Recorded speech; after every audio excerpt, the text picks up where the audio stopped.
Capítulo 6. Relatos del oscuro paraíso. Viejísimos somos los hombres, nuestros sueños son relatos narrados en un Edén de mortecina luz. Walter de la Mare, Altatspast. Vaya, exclamó, al tiempo que avanzaba buscando la sombra de los árboles. A fin de cuentas es un gran alivio con tanto calor como hace poder refugiarse en él, en él. ¿En qué? Prosiguió, un tanto aturdida al no venirle a la mente la palabra justa. Quiero decir eso de poder refugiarse bajo esto, córcholis. Y puso la mano sobre el tronco de un árbol. Me gustaría saber cómo se llama. Pero, vamos a ver, ¿quién soy yo? Tengo que acordarme, pues no faltaría más. Estoy resuelta que así sea. Pero estar decidida no le sirvió de gran cosa y después de mucho darle vueltas solo acertó a decir, una L, sé que empieza por L. Luis Carroll, Alicia a través del espejo, no te interpongas entre el dragón y su furia. W. Shakespeare, El Rey Lear. Primeramente, siendo irracionales como las bestias, di a los hombres juicio, les proveí de una mente. En un principio, teniendo ojos, veían defectuosamente y pudiendo oír, no prestaban oído, sino que se agolpaban como fantasmas en sueños al indeciso relato de su pasado confuso. Esquilo Prometeo encadenado. Prometeo está poseído de justa indignación. Después de haber llevado la civilización a una humanidad confusa y llena de supersticiones, Zeus le castiga encadenándole a una roca y haciendo que un águila le coma las entrañas. En el pasaje que sigue a la cita que encabeza esta página, Prometeo menciona las principales cosas que, aparte del fuego, ha enseñado al hombre. Son, por ese orden, la astronomía, las matemáticas, la escritura, la domesticación de animales, la invención de los carros, la navegación y la medicina, así como las artes adivinatorias mediante la interpretación de los sueños y otros métodos. Esta última enseñanza suena un tanto extraña a los oídos del hombre moderno. Junto con el relato del Génesis sobre la expulsión del paraíso, Prometeo encadenado parece erigirse en una de las obras capitales de la literatura de Occidente que contiene una alegoría plausible acerca de la evolución del hombre, si bien en lo que a este aspecto se refiere, se concentra más en el inspirador de la evolución que en el ser evolucionado. En griego Prometeo significa previsión, cualidad que algunos piensan se halla localizada en los lóbulos frontales del neocórtex. Tanto la presciencia como la ansiedad están presentes en el retrato del personaje de Esquilo. ¿Qué conexión existe entre los sueños y la evolución del hombre? Esquilo quizá está diciendo que nuestros antepasados prehumanos vivían durante el día en un estado similar al de nuestro sueño nocturno y que una de las ventajas principales que comporta la expansión del intelecto humano es la facultad que nos confiere de interpretar la verdadera naturaleza e importancia de los sueños. A lo que parece el ser humano conoce tres estados mentales de importancia, el estado de vigilia, de descanso y de ensoñación. Durante cada uno de estos tres estados, el electroencefalógrafo, aparato que detecta las ondas cerebrales, registra cuadros de actividad eléctrica muy diferentes. Las ondas cerebrales representan pequeñísimas corrientes y voltajes producidos por el sistema de circuitos eléctricos del cerebro. La potencia media de las señales que emiten las ondas cerebrales se mide en microvoltios. Las frecuencias normales oscilan entre 1 y alrededor de 20 hercios, o ciclos por segundo, es decir, son inferiores a la frecuencia normal de 60 ciclos por segundo que poseen las corrientes alternas de las tomas de enchufe en Norteamérica 16. 16. El electroencefalógrafo se debe a la inventiva del psicólogo alemán Hans Berger, quien al parecer trabajó en ello movido por su interés hacia los fenómenos telepáticos. El cerebro del ser humano emite determinadas ondas, por ejemplo, el ritmo alfa, que genera o suprime a voluntad, aunque para ello precisa un poco de entrenamiento. Una vez adiestrado, un sujeto conectado a un electroencefalógrafo y a un transmisor de radio podría, en principio, enviar mensajes bastante complejos en una especie de código Morse de las ondas alfa. Le bastaría simplemente con evocarlos mentalmente en debida forma. Podría ser que dicho método dé. Pero veamos qué beneficios se derivan del sueño. Es indudable que si permanecemos en pie, despiertos, más tiempo de la cuenta, el cuerpo genera sustancias neuroquímicas que nos fuerzan al descanso. Los animales a los que no se permite dormir generan estas moléculas en su fluido cerebroespinal, fluido que al ser inyectado en otros animales completamente despiertos provoca somnolencia de inmediato. Así pues, forzosamente tiene que haber una poderosísima razón que justifique el sueño. La respuesta convencional tanto de la fisiología como de la curandería es que el sueño tiene un efecto reparador y que es una oportunidad que se concede al organismo para hacer limpieza física y mental sin los agobios de la vida cotidiana. Sin embargo, aparte de la aparente credibilidad que dimana del sentido común, las pruebas a favor de esta teoría son escasas. Además, hay en este acerto algunos aspectos contradictorios. Por ejemplo, mientras duerme, un animal es excepcionalmente vulnerable. aceptemos que son muchos los animales que descansan en nidos, cuevas, oquedades en los troncos de árboles o cualesquiera otros recónditos y encubiertos escondrijos, pero aún así siguen estando en gran medida impotentes mientras duermen. Es evidentísimo que por la noche somos muy vulnerables. Los griegos reconocieron a Morfeo y a Thanatos, dioses del sueño y de la muerte, como hermanos. A menos que exista una manifiesta necesidad biológica del sueño, la selección natural habría cuidado de que aparecieran especies.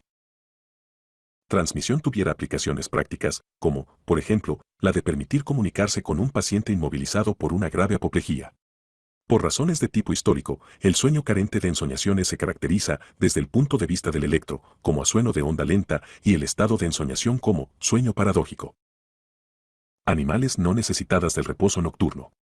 En tanto que algunos animales como el perezoso de 2 pies, el armadillo, la zarigüeya y el murciélago duermen 19 y 20 horas diarias, por lo menos en los periodos estacionales de torpor e hibernación, otros, como la musaraña común y la marsopa, duermen muy poco. También hay seres humanos que necesitan no más de 3 o 4 horas diarias de sueño. Trabajan en 2 y 3 empleos, por la noche se pasean o entretienen en fruslerías mientras la esposa duerme rendida de cansancio, y fuera de eso llevan una vida normal, activa y constructiva. Los antecedentes familiares indican que se trata de rasgos o disposiciones hereditarios. Se de un caso en que el padre de familia y su hijita experimentaban el beneficio o contratiempo, según se mire, de la ausencia de sueño, con gran irritación por parte de la esposa, que ha terminado por divorciarse alegando lo que sin duda constituye una original incompatibilidad. Ilustración 27. Gráficas características del electroencefalograma de un individuo normal en estado de vigilia, dormido y soñando. A él le fue encomendada la custodia de la niña. Los ejemplos de este género vienen a demostrar que la hipótesis de la función regeneradora del sueño no es, en el mejor de los casos, suficientemente explicativa. Y, sin embargo, el descanso a través del sueño se remonta a un pasado lejano.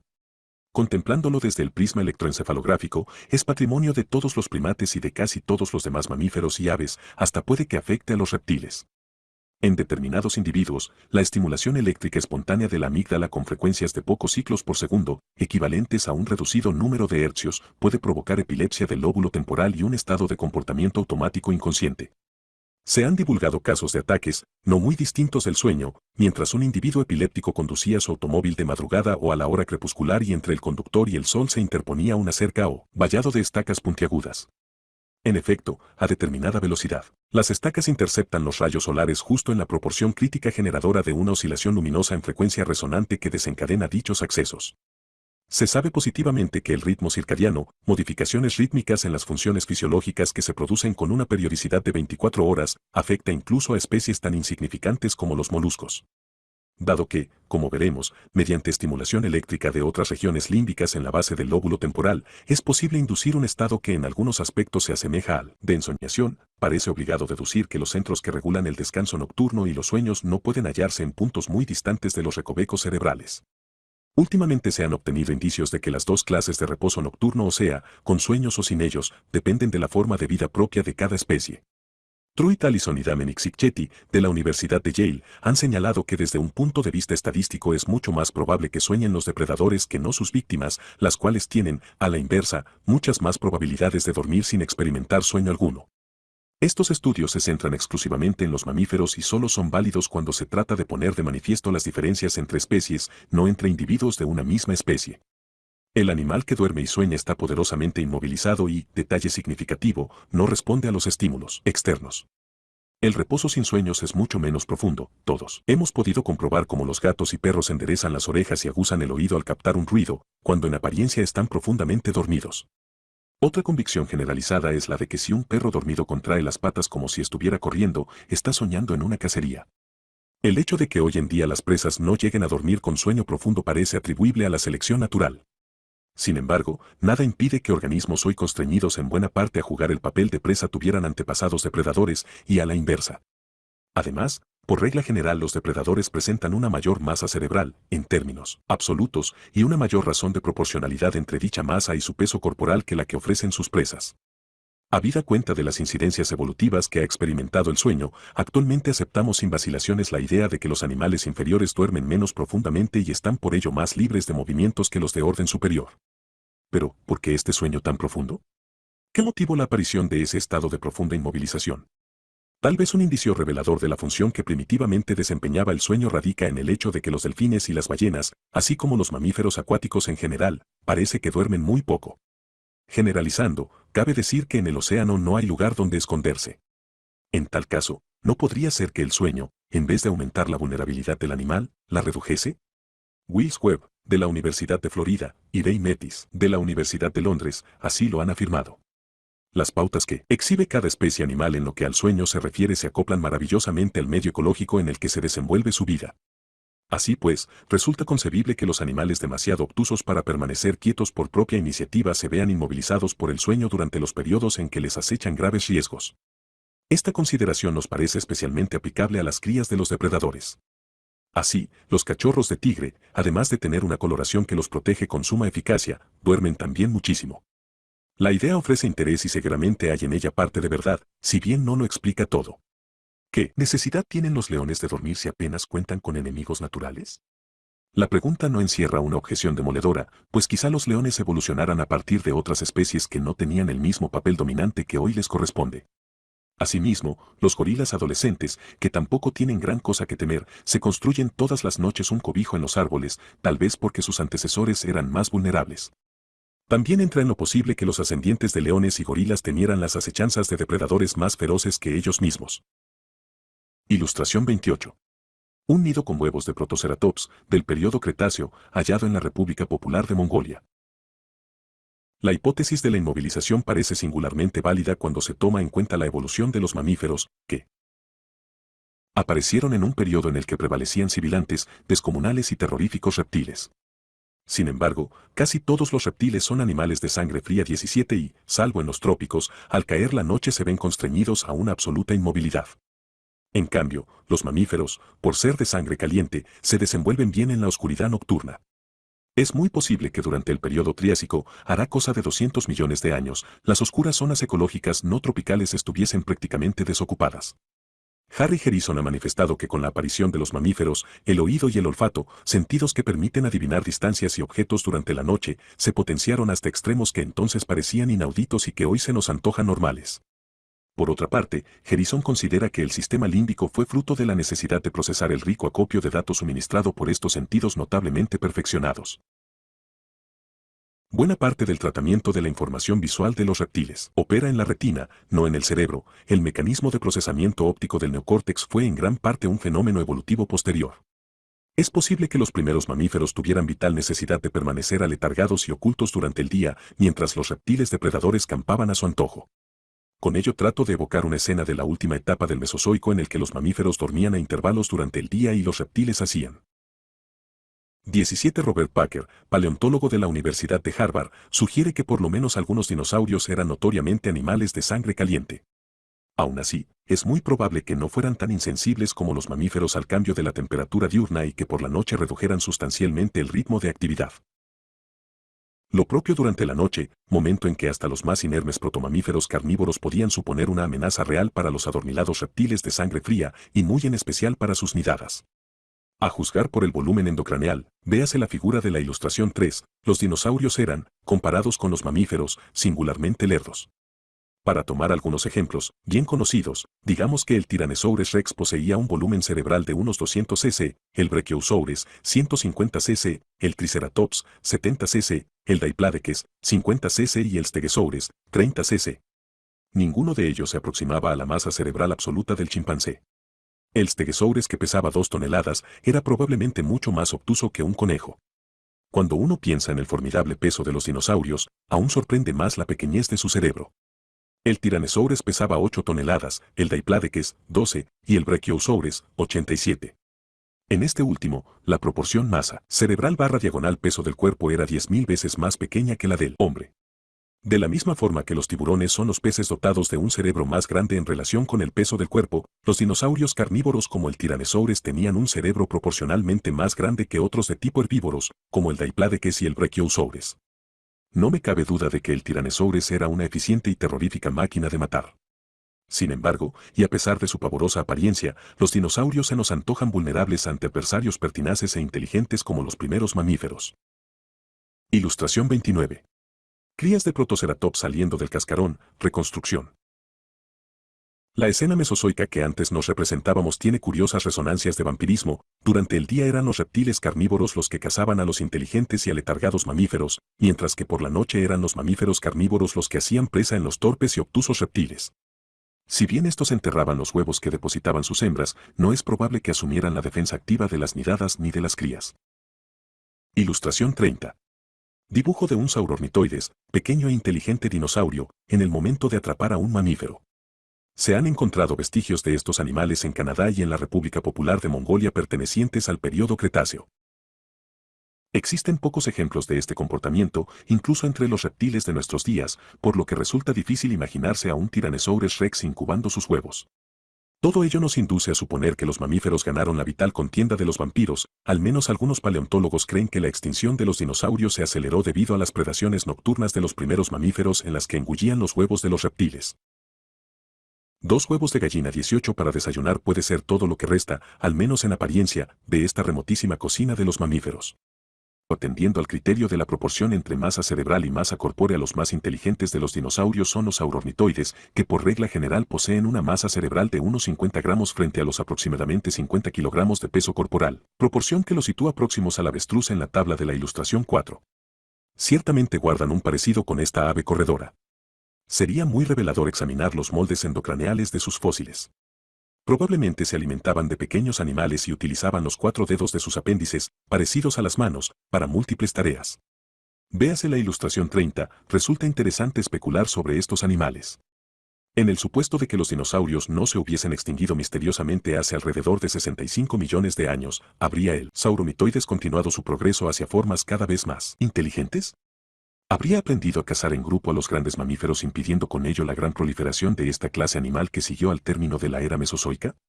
De no haber sido por la extinción de los dinosaurios, serían las formas hoy dominantes en la Tierra descendientes de los saurornitoides, autores y lectores de libros, entregados a reflexiones acerca del 18. De hecho, puede afirmarse casi con certeza que las aves son los principales descendientes vivos de los dinosaurios. ¿Rumbo que habrían tomado las cosas si los mamíferos hubiesen ganado la batalla?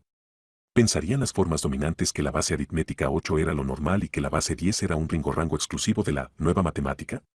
Una porción considerable de lo que consideramos sucesos importantes acaecidos durante las últimas decenas de millones de años de la historia de la Tierra parece estar supeditado a la extinción de los dinosaurios.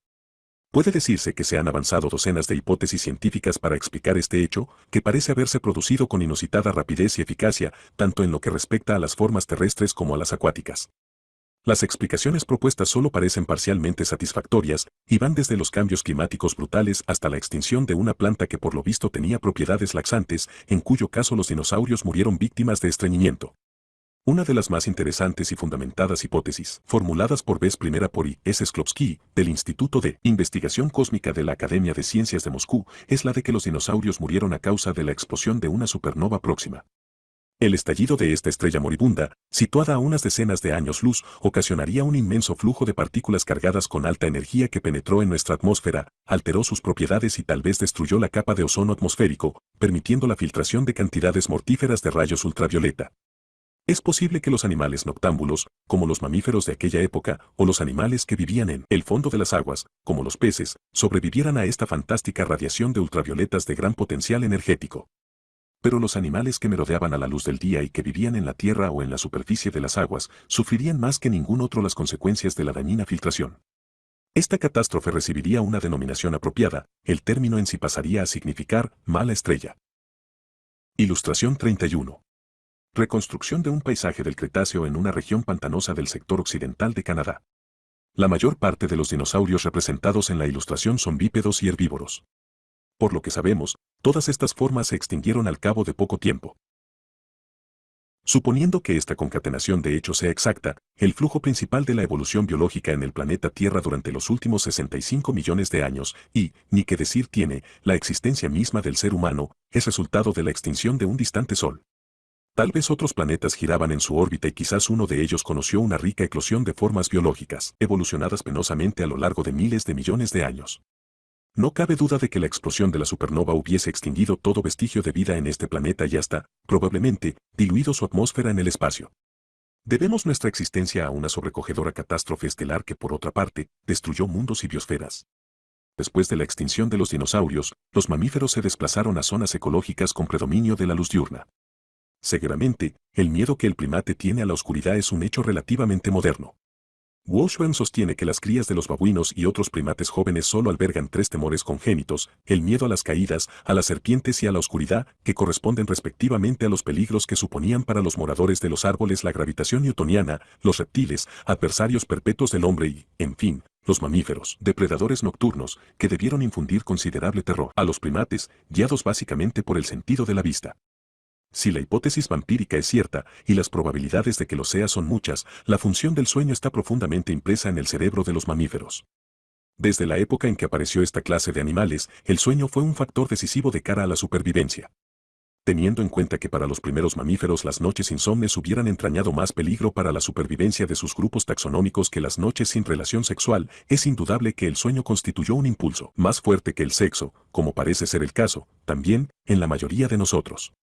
Pero con el tiempo los mamíferos evolucionaron hasta el extremo de que el sueño se modificó a tenor de las nuevas circunstancias. Al extinguirse los dinosaurios, la luz diurna se convirtió súbitamente en un medio benévolo para los mamíferos.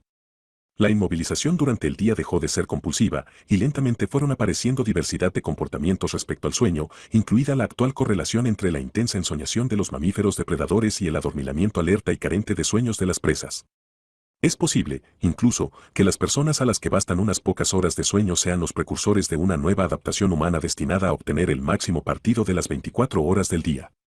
El autor, sinceramente, confiesa su envidia ante una adaptación de este género. Estas conjeturas sobre los orígenes de los mamíferos constituyen una especie de mito científico. Quizás haya en ellas un atisbo de verdad, pero es poco probable que ofrezcan una explicación completa. La circunstancia de que los mitos científicos entronquen con mitos más antiguos puede ser o no una simple coincidencia. Es muy posible que seamos capaces de inventar mitos científicos solo porque anteriormente hemos estado expuestos a la influencia de mitos de la otra especie. Con todo, no resisto a la tentación de relacionar esta versión del origen de los mamíferos con otro curioso aspecto del mito sobre la expulsión del paraíso contenido en el Génesis. Porque, ni que decir tiene, es precisamente un reptil el que ofrece a Adán y Eva el fruto del conocimiento del bien y del mal, es decir, las funciones abstractas y morales localizadas en el neocórtex. En la actualidad quedan en la Tierra poquísimas especies de reptiles de gran tamaño.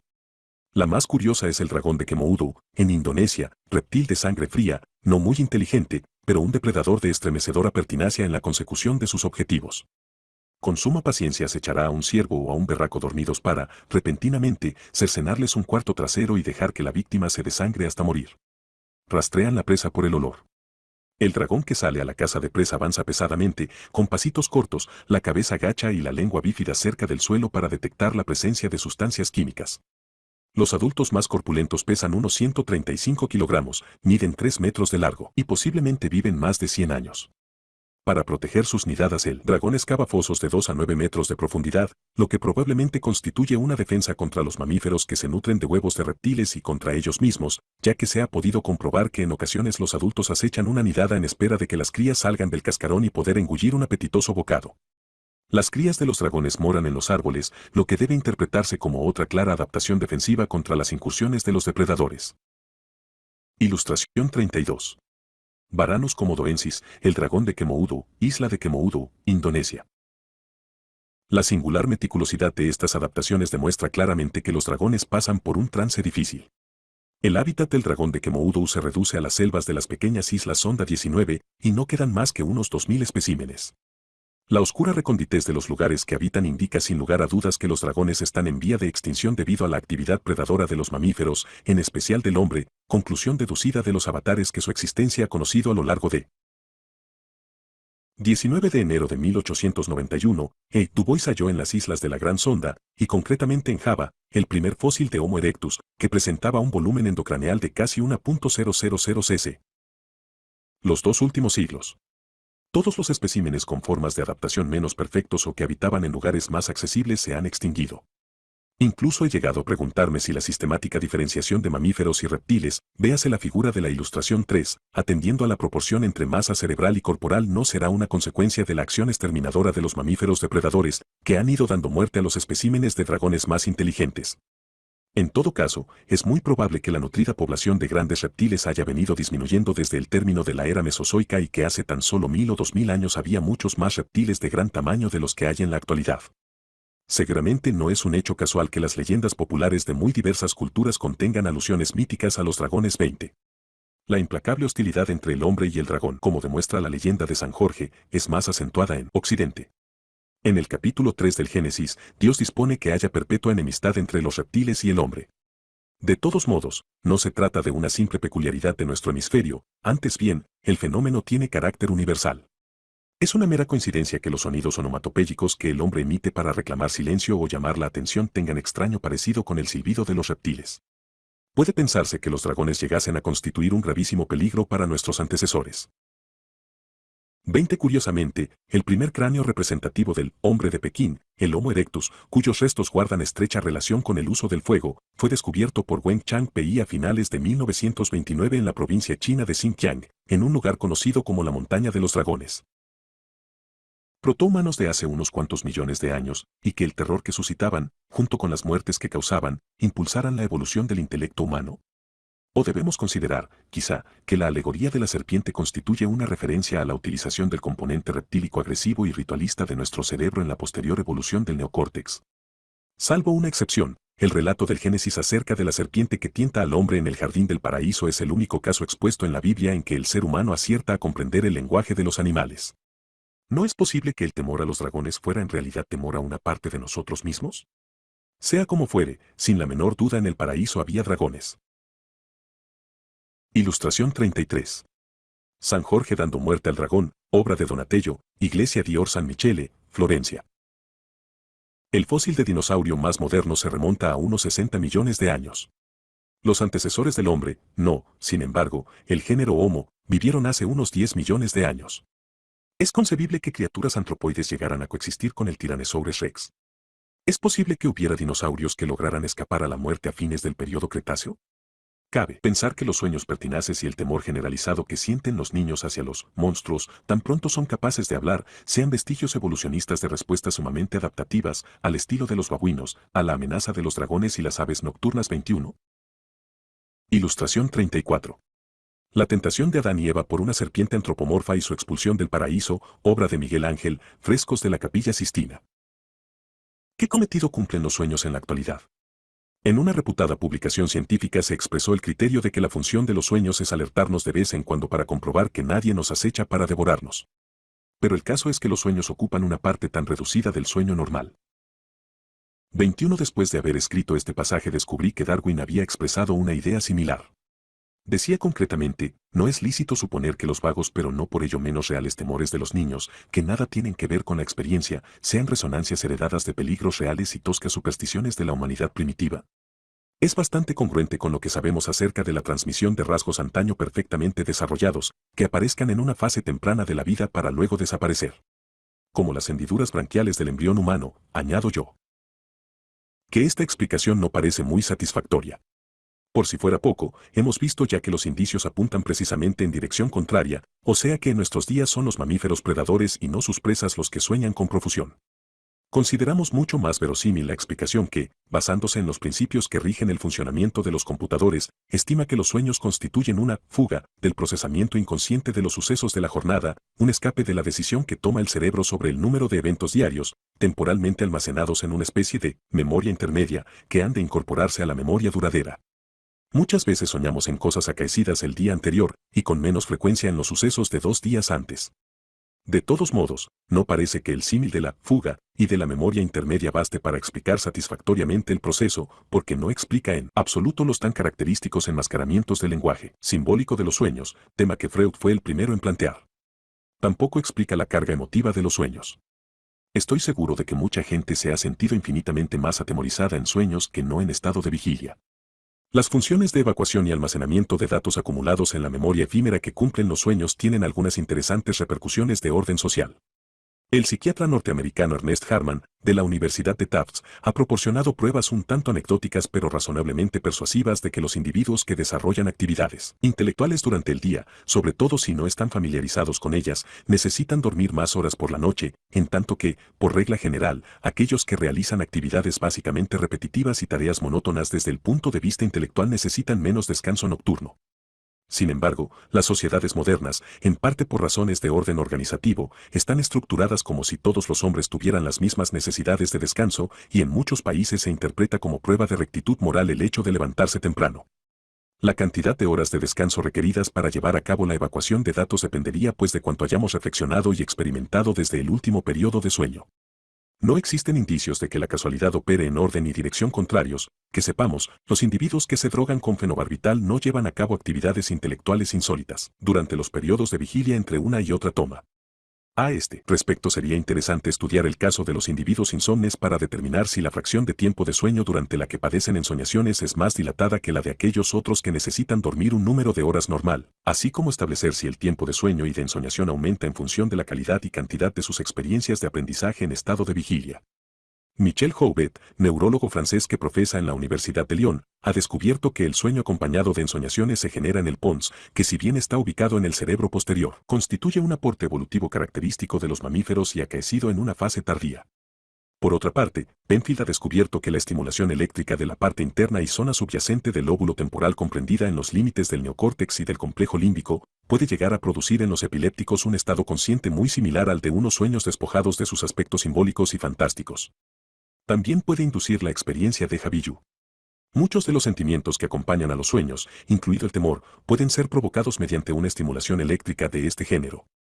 En cierta ocasión tuve un sueño que desde entonces no ha dejado de atormentarme. Soñé que estaba hojeando distraídamente un voluminoso texto de historia.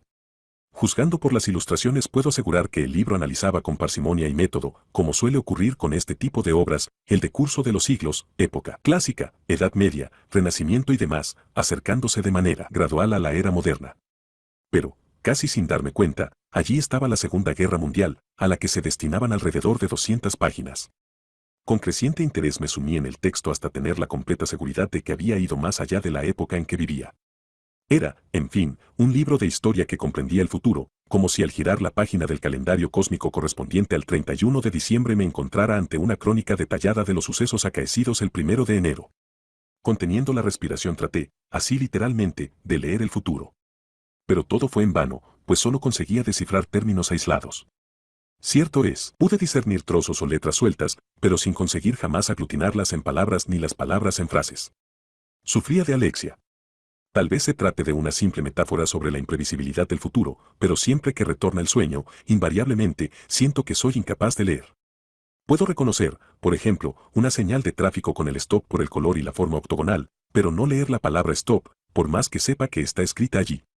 Asimismo, tengo la sensación de que comprendo el sentido de una página impresa, pero no porque haya leído palabra por palabra o frase por frase.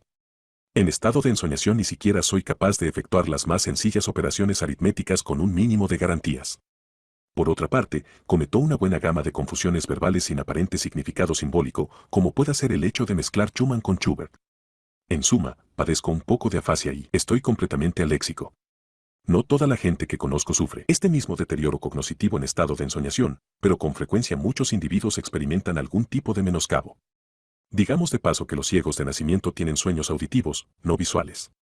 Mientras uno sueña no puede decirse en modo alguno que el neocórtex permanezca inactivo, pero sí que parece sufrir importantes desajustes. Seguramente tiene su importancia resaltar el hecho evidente de que tanto los mamíferos como las aves sueñan, pero no los reptiles, su antepasado común. Siempre que se ha producido un suceso evolutivo importante, superada la fase reptílica, se ha visto acompañado por el surgimiento de sueños, que tal vez constituyan una exigencia inherente a este cambio evolutivo. Las fluctuaciones eléctricas que se detectan en los sueños de las aves son episódicas y de corta duración. Cuando sueñan, lo hacen por espacio de un segundo, poco más o menos, en cada ocasión. Sin embargo, desde un punto de vista evolutivo, las aves guardan una más estrecha relación con los reptiles que los mamíferos. Si solo dispusiéramos de pruebas concernientes a estos últimos, el argumento sería menos consistente, pero dado que ambos importantes grupos taxonómicos, evolucionados a partir de los reptiles, se ven compelidos a soñar, debemos considerar con atención esta coincidencia. ¿Por qué un animal que ha evolucionado de un reptil se ve compelido a soñar en tanto que otros animales no lo hacen? Cabría explicarlo, quizás, por el hecho de que el cerebro reptiliano todavía subsiste y sigue funcionando. En estado de ensoñación es muy raro que cortemos por lo sano y nos digamos, se trata solo de un sueño. Por regla general le damos al sueño un barniz de realidad. Los sueños no se atienen a norma alguna de consistencia interna, son un mundo de magia y de ritual, de pasión y de rebeldía, pero muy raras veces de escepticismo y frío razonamiento. Acudiendo a la metáfora del cerebro trino, los sueños vendrían a ser hasta cierto punto una función del complejo R y de la corteza límbica, pero no de la parte racional del neocórtex. Experimentos llevados a cabo demuestran que mientras transcurre la noche nuestros sueños se adentran más y más en el pasado, hasta el punto de utilizar ingredientes de nuestra infancia y niñez. Al propio tiempo, aumentan también los procesos primarios y el contenido emocional del sueño. Existe mayor probabilidad de que evoquemos sensaciones de nuestra infancia poco antes de despertarnos que no después de dormirnos. Parece realmente como si la integración de la experiencia de la jornada en nuestra memoria, la construcción de nuevas conexiones neurales, sea bien una tarea más fácil, bien una labor más urgente. Conforme discurre la noche y se completa dicha función emergen los sueños con mayor carga afectiva, las recordaciones más extravagantes, el temor, la libidinosidad y otras emociones intensas que pueblan el mundo onírico. Avanzada la noche, cuando todo está en calma y han sobrevenido ya las ensoñaciones obligadas en torno al acontecer cotidiano, empiezan a revolverse las gacelas y los dragones de nuestra mente. Uno de los medios más eficaces para el estudio de los estados de ensoñación corresponde a la iniciativa de William Dement, psiquiatra de la Universidad de Stanford, hombre mentalmente sano, donde los haya, pero que ostenta un nombre chocante a vida. Cuenta de su profesión 22. El estado de ensoñación va acompañado por rápidos movimientos conjugados de los ojos, los llamados REM Rapid Eye Movements, que es posible detectar mediante unos electrodos que se aplican suavemente a los párpados durante el sueño y, también, mediante una onda cerebral característica que se observa en el electroencefalograma. Dement ha descubierto que todo el mundo sueña numerosas veces al cabo de la noche. Al despertar, cuando el individuo se haya sumido en la bruma de este sueño que 22 Dement igual a loco, demente. N del T. Hemos dicho va acompañado de rápidos movimientos conjugados de los ojos, recuerda por lo general el contenido de su ensoñación.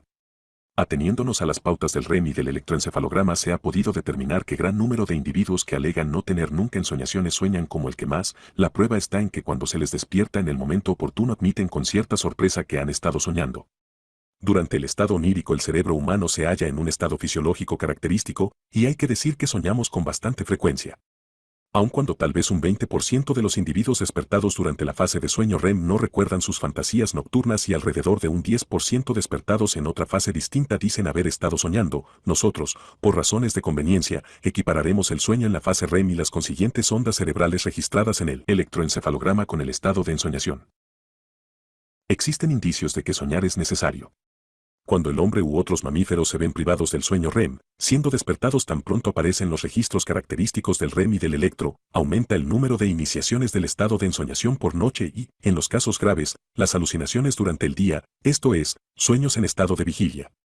He dicho ya que los registros de ensoñaciones por el REM y el electroencefalograma son breves en las aves y no aparecen en los reptiles.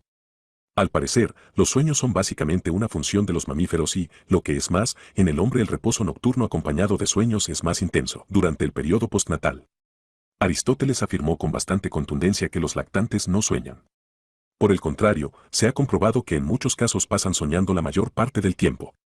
Los neonatos alumbrados dentro del plazo de gestación normal sueñan, por lo que toca al estado de ensoñación REM, durante más de la mitad del tiempo en que están dormidos. Los lactantes nacidos con unas pocas semanas de antelación sueñan durante las 3/4 partes o más del tiempo total dedicado al sueño, y en la fase intrauterina es muy probable que el feto esté soñando todo el tiempo. Ciertamente, se ha observado que los gatitos acabados de nacer permanecen mientras duermen sumidos en la fase REM.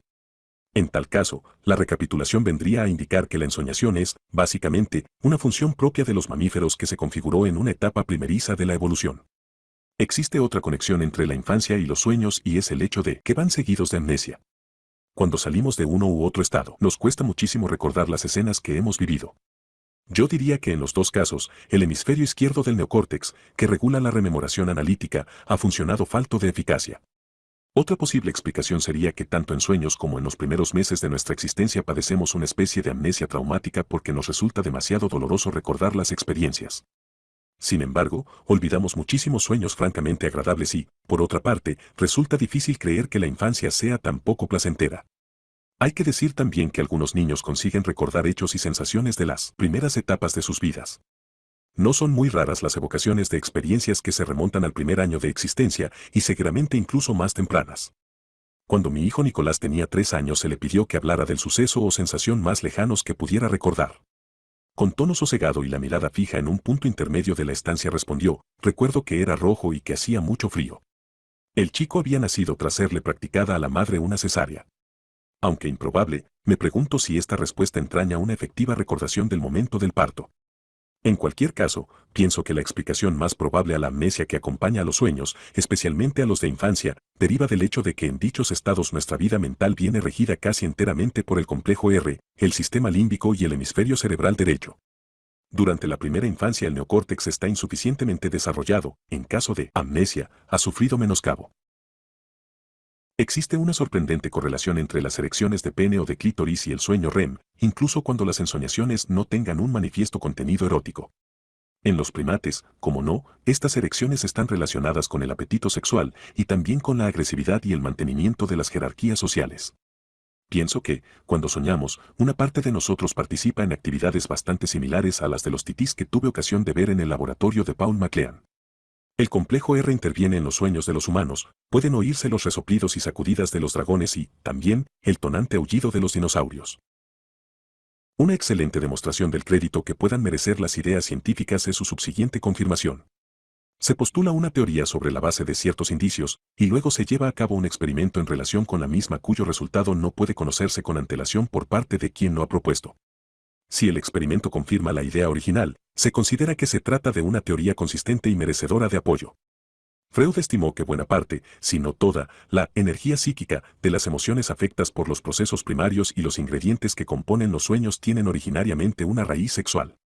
El papel absolutamente esencial que desempeña la atracción sexual de cara a la propagación de las especies hace que esta idea no sea disparatada ni corrupta, como opinaban muchos de los bien pensantes y victorianos contemporáneos de Freud. Por su parte, Carl Gustav Jung sostuvo que Freud había concedido desmesurada primacía al sexo en las cuestiones del inconsciente. Sin embargo, hoy, transcurridos 3/4 de siglo, los experimentos de laboratorio efectuados por Diment y otros psicólogos han dado la razón a Freud. Creo que habría que ser un recalcitrante puritano para negar la existencia de un nexo entre la erección del pene o del clítoris y el instinto sexual. De ello parece deducirse que sueños y sexualidad no están vinculados de manera fortuita o incidental, sino unidos por estrechos lazos, si bien no cabe negar que aquellos guardan también concomitancia con los componentes ritualistas, agresivos y jerárquicos de la conducta animal. Teniendo en cuenta la represión sexual que se daba en el siglo XIX en el seno de la sociedad vienesa, muchas de las percepciones de Freud nos parecen no solo válidas, sino también valerosas y mantenidas a costa de mucho esfuerzo. Se han llevado a cabo estudios estadísticos de las categorías más comunes de sueños, estudios que, por lo menos hasta cierto punto, deberían aclarar la naturaleza de los mismos. En el curso de una encuesta llevada a cabo entre estudiantes universitarios en torno al contenido de los sueños, el orden resultante, tomando como base las 5 temáticas más frecuentes, fue el siguiente: 1. Caídas, 2. Ataques o persecuciones, 3. Repetidos y frustrados intentos de llevar a cabo una tarea o una empresa, 4. Sueños relacionados de una manera u otra con los estudios, 5. Experiencias sexuales diversas. El sueño reseñado con el número 4 parece guardar relación específica, justificada por demás, con el grupo objeto del muestreo. En cuanto a los restantes, si bien forman parte de la experiencia vital de los estudiantes, por lo general se aplican también a muchas personas que no lo son. El temor a las caídas guarda clara relación con nuestros orígenes arbóreos y sin duda es un temor que compartimos con el que sienten otros primates. En efecto, para el que vive en un árbol el modo más simple de morir es, sencillamente, olvidar el riesgo que corre de caerse. Por lo que toca a las otras 3 categorías de sueños más corrientes, ofrecen especial interés, por cuanto corresponden a funciones agresivas, jerárquicas, ritualísticas y sexuales, en suma, todo lo que es dominio del complejo R. Otro dato significativo de la encuesta mencionada es que casi la mitad de los individuos interpelados dijeron haber soñado con serpientes, el único animal, aparte del hombre, que goza de categoría propia en la lista de los 20 tipos de sueños más comunes. Ciertamente, es posible que muchos sueños relacionados con ofidios puedan interpretarse sin más en función de las tesis freudianas. Sin embargo, 2/3 de los encuestados mencionaron de manera explícita que habían tenido sueños relacionados con la experiencia sexual.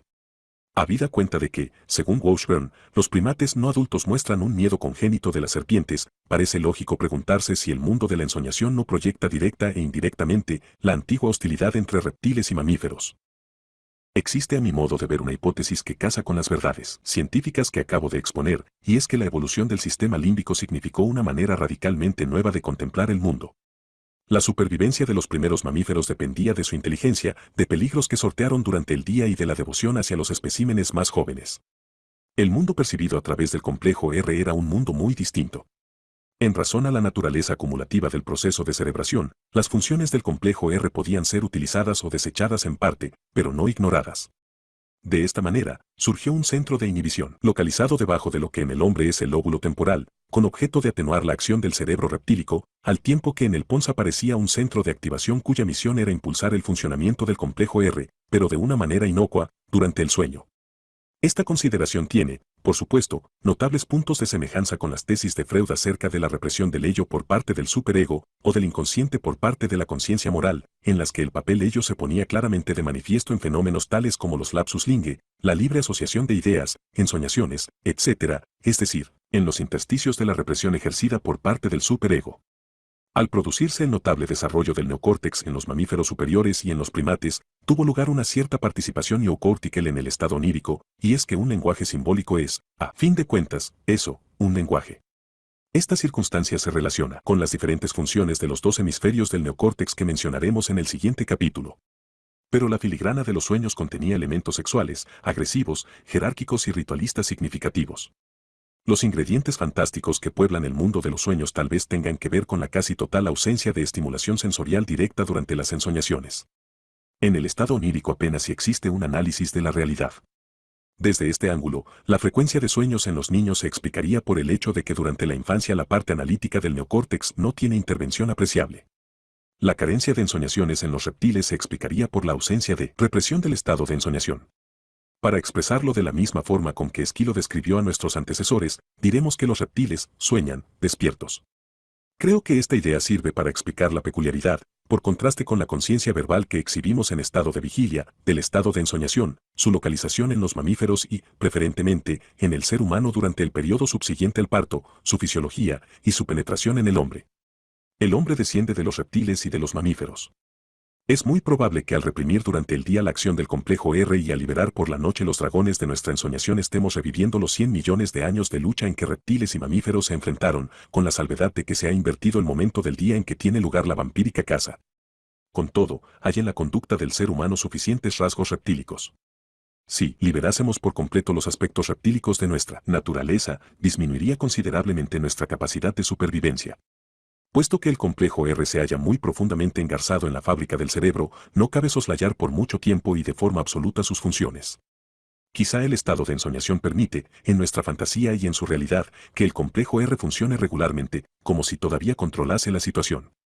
En el supuesto de que esto sea verdad, me pregunto con Esquilo si el estado de vigilia de otros mamíferos se asemeja mucho al estado de ensoñación de los humanos, donde podemos reconocer signos, como el contacto con el agua de un arroyuelo o el olor de la madreselva, al tiempo que un limitadísimo repertorio de símbolos, tales como las palabras, un estado en el que hallamos vividas imágenes sensoriales y emocionales y un conocimiento intuitivo operante, pero un mínimo de análisis racional. Un estado en el que somos incapaces de llevar a cabo tareas que exijan una profunda concentración y en el que experimentamos frecuentes lapsus de atención, numerosos intervalos neutros y, por encima de todo, un endeble sentido de nuestra individualidad o de nuestro yo que da paso a un intenso fatalismo, a una sensación de imprevisible zarandeo por parte de acontecimientos sobre los que no ejercemos control alguno.